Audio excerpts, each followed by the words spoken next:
السلام علیکم ورحمۃ اللہ وبرکاتہ۔ پیارے بھائیوں اور بہنوں، امید ہے آپ خیریت سے ہوں گے۔ آج ہم خواب میں سانپ کو دیکھنے کے بارے میں بات کریں گے۔ اس کی مختلف صورتیں اور ان کی مختلف تعبیریں ہیں۔ مثلا خواب میں گھر میں سانپ دیکھنا، خواب میں جنگل میں سانپ دیکھنا، خواب میں مرا ہوا سانپ دیکھنا، خواب میں سانپ کے جسم پر بہت زیادہ سر اور بہت زیادہ دانت دیکھنا، خواب میں بہت زیادہ پاؤں والا سانپ دیکھنا، خواب میں آستین سے سانپ کا نکلنا، خواب میں سانپ کے 2 ٹکڑے کرنا۔ اگر آپ ان سارے خوابوں کی تعبیروں کو جاننا چاہتے ہیں تو اس ویڈیو کو آخر تک ضرور دیکھیں۔ سب سے پہلے بات کر لیتے ہیں کہ خواب میں سانپ کو دیکھنا یہ اچھی علامت نہیں ہوا کرتا، بلکہ یہ کسی دشمن کی بد باطن کی دلیل ہوا کرتا ہے۔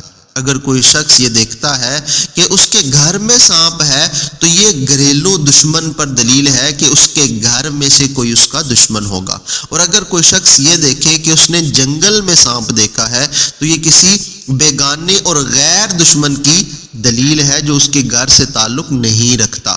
اگر کوئی شخص یہ دیکھتا ہے کہ اس نے سانپ کا گوشت کھایا ہے تو یہ دشمن کا مال کھانے کی دلیل ہے، اور اگر کوئی شخص یہ دیکھے کہ ایک سانپ ہے جو مرا ہوا ہے تو یہ تعبیر کے اعتبار سے اچھا ہے کہ یہ شر اور آفات سے بچے رہنے کی دلیل ہے۔ اور اگر کوئی شخص یہ دیکھتا ہے کہ سانپ ہے اور اس کے جسم پر بہت زیادہ سر اور بہت زیادہ دانت ہیں تو یہ تعبیر کے اعتبار سے بالکل بھی اچھا خواب نہیں ہے، بلکہ یہ ایک ایسے دشمن کی دلیل ہے جو کینہ اور بغض اپنے سینے میں رکھتا ہے، بد خصلت ہے، تو یہ اس کی دلیل ہے۔ اگر کوئی شخص یہ دیکھے کہ سانپ اس کی آستین سے نکلا ہے تو یہ بھی تعبیر کے اعتبار سے اچھا نہیں ہے کہ یہ بیٹے کے دشمن ہونے کی دلیل ہے۔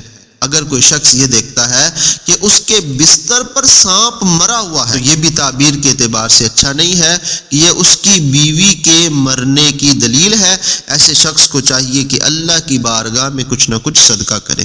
اگر کوئی شخص یہ دیکھتا ہے کہ اس نے سانپ کے 2 ٹکڑے کر دیے ہیں تو یہ دشمن سے انصاف ملنے کی دلیل ہے۔ آج کے لیے بس اتنا ہی۔ مزید خوابوں کی تعبیروں کی ویڈیوز کو لے کر آپ کے پاس پھر آئیں گے۔ اللہ تبارک و تعالیٰ کی بارگاہ میں دعا ہے ہمارے اچھے خوابوں کو پورا کرے اور برے خوابوں سے ہماری حفاظت فرمائے۔